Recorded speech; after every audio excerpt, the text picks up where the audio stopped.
अस्सलाम वालेकुम नाज़रीन, मैं हूं इमरान वसीम। आज की इस वीडियो में भी चंद अहम खबरें लेकर आपकी खिदमत में हाजिर हुआ हूं और मेरी पहली मरतबा आपसे दरख्वास्त होगी कि आपने ये वीडियो पूरी देखनी है। इस वीडियो को आपने अधूरा नहीं छोड़ना। आज की इस वीडियो में हम बात करेंगे साबिक़ वज़ीर आज़म नवाज़ शरीफ की सेहत के हवाले से, किस तरह से मुस्लिम लीग नवाज़ के जो रहनुमा हैं अपने सियासी कायद की सेहत को लेकर जमात की जो सियासत है उसको चमका रहे हैं। और ये भी बात करेंगे कि किस तरह से अपने सियासी मुखालिफ की सेहत को लेकर हुकूमती वज़रा जो है वो गैर ज़िम्मेदाराना जो है वो बयान दे रहे हैं और किसका पर्पस जो है वो सर्व कर रहे हैं इस किस्म के गैर ज़िम्मेदाराना बयान देकर। लेकिन आज वज़ीर आज़म इमरान खान ने साबिक़ वज़ीर आज़म नवाज़ शरीफ की सेहत के मामले के ऊपर बज़ाते ख़ुद एक नोटिस लिया है। इसके अलावा हम बात करेंगे भारत के जो झूठे दावे हैं, भारत की जानिब से जो झूठा प्रोपेगेंडा पाकिस्तान के ख़िलाफ़ किया जा रहा है। कल पाकिस्तान की जानिब से 2 चैलेंज जो है वो भारत को दिए गए थे, वो चैलेंज भारत ने कबूल नहीं किए। लेकिन आज पाकिस्तान ने भारत को एक और चैलेंज दे दिया है और ये भी चैलेंज दिया गया है कि भारत इस चैलेंज को भी कबूल नहीं करेगा। इसके अलावा आज हुकूमत ने यह फैसला किया है कि मौलाना फजल रहमान को मशरूत तौर पर आज़ादी मार्च करने की इजाज़त दी जा सकती है। वो शराइत क्या होंगी वो भी इस वीडियो में बताएंगे। लेकिन मौलाना फजल रहमान आइंदा आने वाले दिनों में क्या इक़दाम करने जा रहे हैं, क्या सोच रहे हैं, उस पर भी बात होगी। लेकिन एक कानूनी इदारे ने मौलाना फजल रहमान से ये दरख्वास्त की है कि आप अपना लॉन्ग मार्च जो है वो एक दिन के लिए मौखर कर दें। ये दरख्वास्त क्यों की गई है, ये तमाम तफसीलात इस वीडियो में बताएंगे। कोशिश करेंगे कि वीडियो मुख्तसर रहे। और दूसरे सेगमेंट में हम बात करेंगे रहबर कमेटी के जो सरबराह हैं अकरम दुर्रानी के मामले के ऊपर भी। तो सबसे पहले बात कर लेते हैं साबिक़ वज़ीर आज़म नवाज़ शरीफ की सेहत के मामले के ऊपर। जब उनकी सेहत का मामला मीडिया के ऊपर आया, मीडिया पर नशर हुआ, तो सबसे पहले बयान दिया गया उनके बेटे हुसैन नवाज़ की जानिब से कि हुकूमत की जानिब से उनके वालिद को जो है वो जहर दिया जा रहा है। इंतहाई संगीन इल्ज़ाम जो है ये लगाया गया। लेकिन उसके बाद जब हक़ाइक़ उनके सामने आए और बात जो है वो जा पहुंची डॉक्टर अदनान तक, जो कि ज़ाती मौलज हैं नवाज़ शरीफ के, तो उसके बाद हुसैन नवाज़ शरीफ ने अपने बयान से जो है वो यू टर्न ले लिया। वफाकी कबीना का इजलास था और वफाकी कबीना के इजलास के बाद फिरदौस आशिक अवान साहिबा ने PID में एक प्रेस कॉन्फ्रेंस की और मुझे भी इत्तफाक से उस प्रेस कॉन्फ्रेंस में मेरा जाना हुआ। लेकिन मुझे इंतहाई अफसोस से कहना पड़ रहा है कि वहाँ पर जो फिरदौस आशिक अवान ने नवाज़ शरीफ की सेहत के हवाले से रवैया अपनाया वो दोहरा था। पहले वो बयान देती हैं कि नवाज़ शरीफ साहब जो हैं उनकी सेहत ठीक नहीं है, उनके जो प्लेटलेट्स हैं वो इंतहाई नीचे की हद तक जो है वो गिर चुके हैं और उन्हें तमाम सहूलियात जो है वो फ़राहम की जा रही हैं। उसके आगे चल के वो कहते हैं कि नवाज़ शरीफ को जब अस्पताल में लाया गया वो बड़े हशाश बशात थे, वो बड़े सेहतमंद दिखाई दे रहे थे और नारों का वहाँ पर जवाब दे रहे थे। तो मुझे बड़ा अफसोस हुआ कि सियासी मुखालिफ की सेहत के ऊपर जो है वो फिरदौस आशिक अवान साहिबा किसके कहने के ऊपर इस किस्म के मुतनाज़ा बयानात दे रहे हैं, जिस पर शर्मिंदगी जो है वो मजमूई तौर पर जो है वो हुकूमत को उठाना पड़ती है। और आज एक बयान जो है वो परवेज़ रशीद जो कि मुस्लिम लीग नवाज़ के रहनुमा है उनकी जानिब से दिया गया, वो भी इंतहाई संगीन है।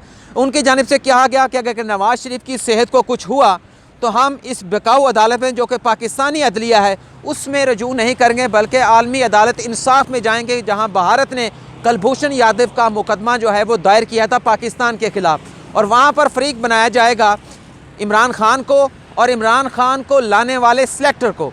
अब देखें यहाँ पर भी दोहरा मयार अपनाया जा रहा है। एक तरफ तो यही अदालतें माजी में मुस्लिम लीग नवाज़ के रहनुमाओं को, शरीफ ख़ानदान को रिलीफ देती आई हैं और अभी भी जब ये एवनफील्ड रेफरेंस में सज़ा हुई एहतसाब अदालत से तो इसी अदलिया ने इस्लामाबाद हाई कोर्ट ने नवाज़ शरीफ को ज़मानत के ऊपर रिहा किया, मरीम नवाज़ को ज़मानत के ऊपर रिहा किया। और अभी भी इंसाफ के लिए इस्लामाबाद हाई कोर्ट में इन्होंने अपील दायर कर रखी है कि अज़ीज़िया रेफरेंस में नवाज़ शरीफ को बरी किया जाए और ज़मानत भी दी जाए।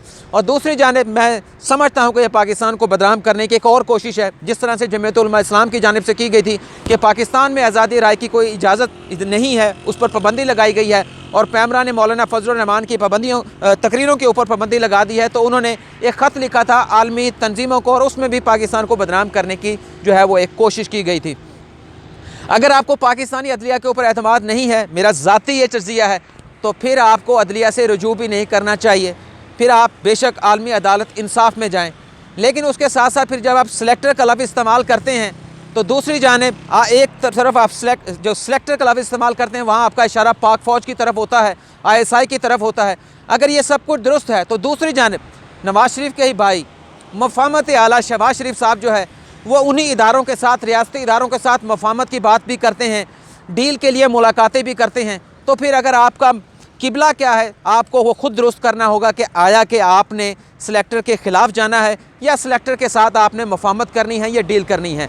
इससे आगे चल के अगर हम बात करें तो वज़ीर आज़म इमरान खान ने साबिक़ वज़ीर आज़म नवाज़ शरीफ की सेहत के मामले के ऊपर आज खुद नोटिस लिया है। वज़ीर आला पंजाब को फ़ोन किया है, नवाज़ शरीफ की सेहत के हवाले से दरियाफ़्त किया है और ये बाकायदा तौर पर डायरेक्शन वज़ीर आज़म इमरान खान की जानिब से जारी कर दी गई हैं कि साबिक़ वज़ीर आज़म नवाज़ शरीफ को सेहत की तमाम सहूलियात फ़राहम की जाएँ और उनके ख़ानदान की मर्ज़ी मंशा के मुताबिक उन्हें इलाज मुआवजा जो है वह फ़राहम की जाए। ना सिर्फ ये बल्कि इमरान खान ने नवाज़ शरीफ की सेहत के हवाले से नेक तमन्नाओं का इज़हार भी किया और उनकी जल्द सेहत याबी की दुआ भी की। और वज़ीर आज़म हाउस की अगर हम बात कर रहे हैं तो आज जो हुकूमती मुज़ाकराती कमेटी है उसका इजलास उसकी वज़ीर आज़म हाउस में वज़ीर आज़म इमरान खान से मुलाकात हुई है और हुकूमत ने यह फ़ैसला किया है कि जो अदालती फ़ैसले मौजूद हैं और जो कवानीन मौजूद हैं उसके अंदर रहते हुए अगर जमीयतुल उलमा इस्लाम मौलाना फजलुर रहमान आज़ादी मार्च करना चाहते हैं, इज्तिमा करना चाहते हैं, सियासी जलसा करना चाहते हैं तो बेशक इस्लामाबाद में आए, इस्लामाबाद उनके लिए खुला होगा, उनके रास्ते में कोई रुकावट नहीं होगी। लेकिन अगर बदअमनी फैलाई जाएगी, इंतशार फैलाया जाएगा और खलफशार फैलाया जाएगा और इस जलसे लॉन्ग मार्च की आड़ में जो दूसरे शहरी हैं उनके जो बुनियादी हकूक़ हैं उनको सलब किया जाएगा, उनकी वायलेशन की जाएगी तो फिर किसी सूरत जो है इस धरने की इजाज़त नहीं दी जाएगी, लॉन्ग मार्च की इजाज़त नहीं दी जाएगी और रियासत जो है वो हरकत में आएगी और रियासत हरकत में आने के बाद जो कानूनी तरीका होगा वो इनके साथ अपनाया जाएगा। लेकिन जो अपोजिशन कह रही है कि वज़ीर आज़म इमरान खान कहते थे कि अपोजिशन अगर एहतजाज करना चाहती है तो उसे कंटेनर भी देंगे और उसे खाना भी देंगे और मुझे ये लग रहा है कि वज़ीर आज़म इमरान खान अपनी इस बात के ऊपर कायम है क्योंकि अगर आज जो मशरूत तौर पर इजाज़त दी गई है और वह यहाँ पर पुरअमन तरीके से आते हैं, मुसल्ला नहीं होते और अंसारुल इस्लाम के लोग उनके इस जमात में शामिल नहीं होते तो यहाँ पर कंटेनर रख दिए गए हैं। यही कंटेनर मौलाना फजलुर रहमान को जो है वो उनके जलसे का स्टेज बनाने के लिए फ़राहम कर दिया जाएगा कि आप बैठें डी चौक के ऊपर, परेड ग्राउंड के ऊपर इस कंटेनर के साथ अपना स्टेज बनाएं और जलसा करें। लेकिन अगर वो पुरअमन नहीं होंगे, हुकूमती जो शराइत होंगी उसकी पाबंदी नहीं करेंगे, इसे हुकूमती शराइत नहीं कहेंगे बल्कि जो अदालती फ़ैसले हैं, जो कानून की जो शराइत है उसे पूरा नहीं करेंगे, फिर तो यही कंटेनर जो है उनका रास्ता रोकने के लिए भी इस्तेमाल किए जाएंगे। और जहाँ तक खाने की बात है, फिर खाना जो है वो हुकूमत ये समझती है कि मौलाना फजलुर रहमान और उनके अरकान को जो है वो जेलों में फ़राहम किया जाएगा। आज हुकूमत पाकिस्तान ने भारत को एक और चैलेंज दिया है।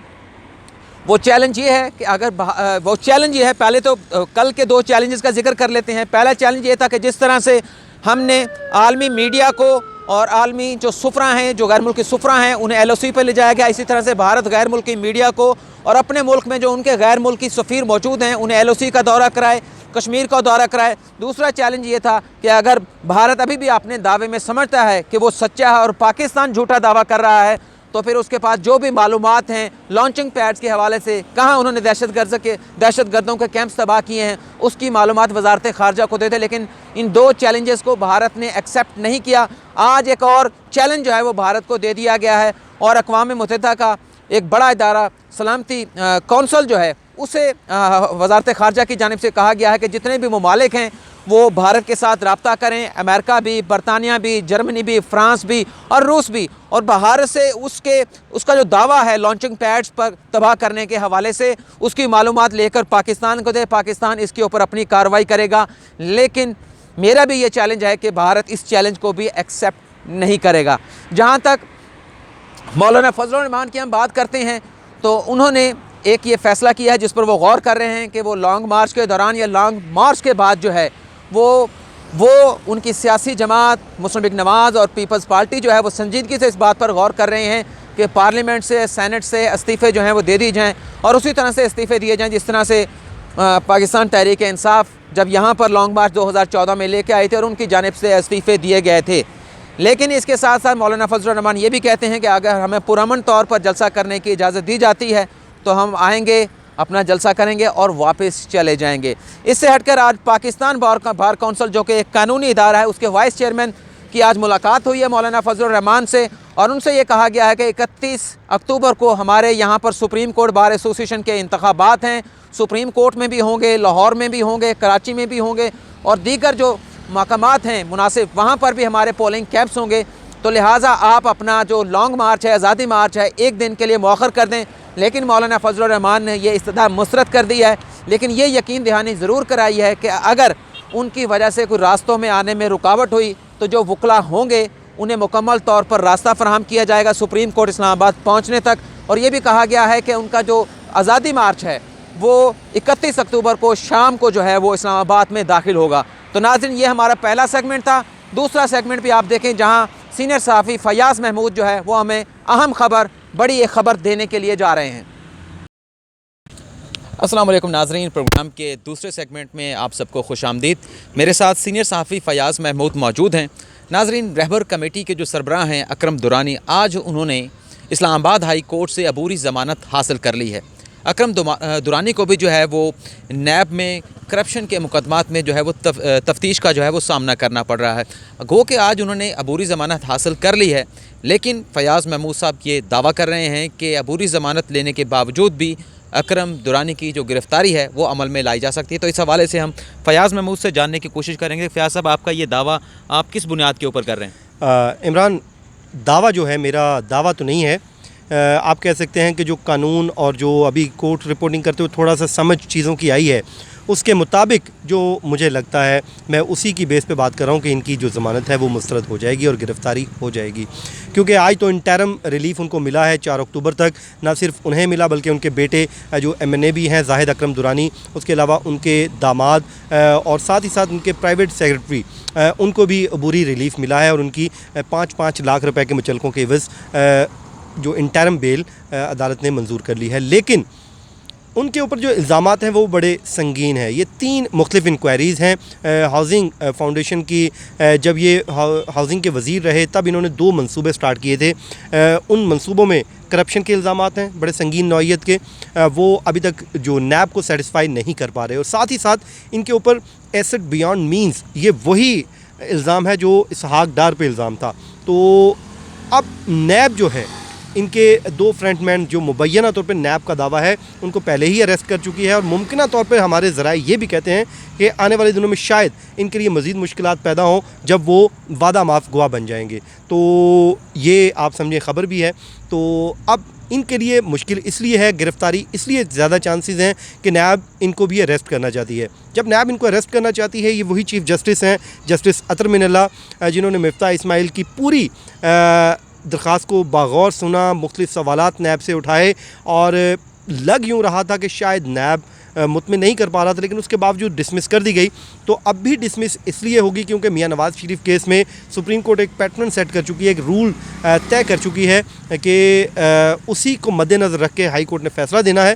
तो मुझे लगता नहीं है, हाँ, अगर नैब आकर ये कह दे कि हमारा जो एक फ़ैसला था इनको गिरफ़्तार करने का वो हमने वापस ले लिया है, गिरफ़्तारी हम नहीं करना चाहते, तब तो अकरम दुरानी के लिए चांसेस हैं। लेकिन जब नैब आकर कह देगी कि हमने वारंट भी चेयरमैन निकाल चुके हैं इनके, तो हम अरेस्ट भी करना चाहते हैं, तो देन कोर्ट के पास इनको सिवाय इनकी दरख्वास्त डिसमिस करने के कोई ऑप्शन नहीं होगा। हाँ, उनके जो बेटे हैं, दामाद हैं या उनके प्राइवेट सेक्रेटरी हैं वो शायद बच जाएं क्योंकि अभी तक नैब ने उनके वारंट गिरफ़्तारी जारी नहीं किए। लेकिन अकरम दुरानी जो यकीनन मुझे लगता है कि 4 अक्टूबर को अगर नैब ने रिप्लाई सबमिट कर दिया तो अरेस्ट उस दिन यकीनी है। चलिए, बहुत बहुत शुक्रिया फयाज़ महमूद साहब आपका, आपने अपडेट किया। तो नाज़रीन, आज के इस प्रोग्राम में इतना ही। आपसे इजाज़त चाहेंगे, अगले प्रोग्राम में फिर मुलाकात होगी। अल्लाह हाफ़िज़।